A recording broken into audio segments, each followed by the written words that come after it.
This episode is sponsored by CuriosityStream and Nebula, where you can watch these videos 1 week early and without ads, plus thousands of great documentaries for just $15 a year. Today, in keeping with our theme of maximizing suffering, let's revisit middle school. There you were betting on kickball games in an almost entirely hot Cheeto-based economy when that one kid started rattling off so-called fun facts. Technically, black isn't a color, it's the absence of color. And actually, I'm only holding up 8 fingers. 2 of them are thumbs.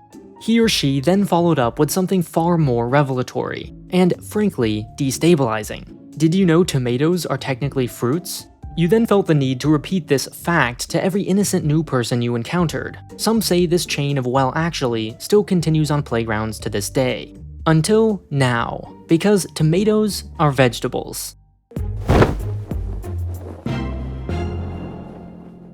While we're reliving middle school, some of us in more ways than one, let's get a quick biology refresher.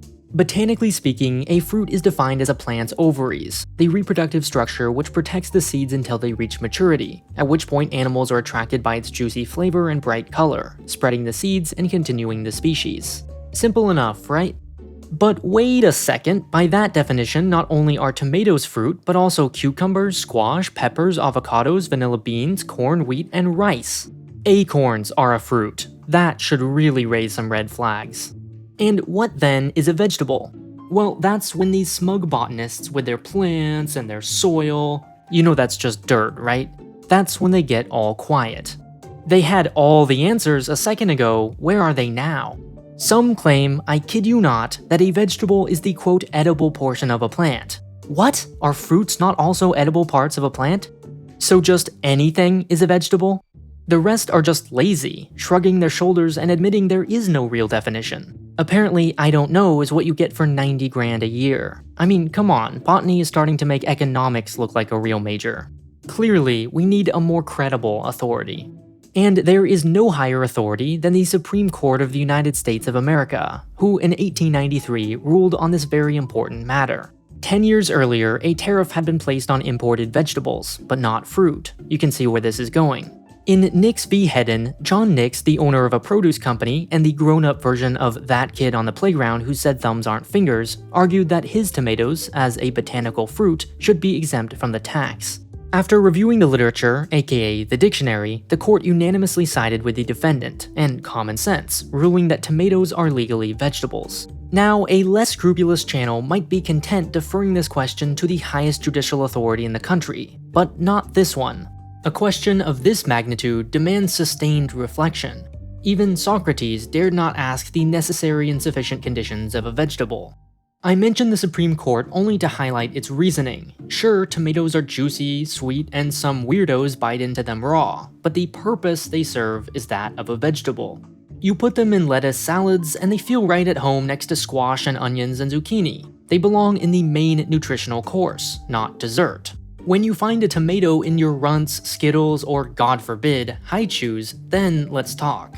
Stubborn pea-brain botanists should be forced to eat tomato candy, tomato ice cream, and bananas below the cheese on their pizza, since fruits belong there anyway, right?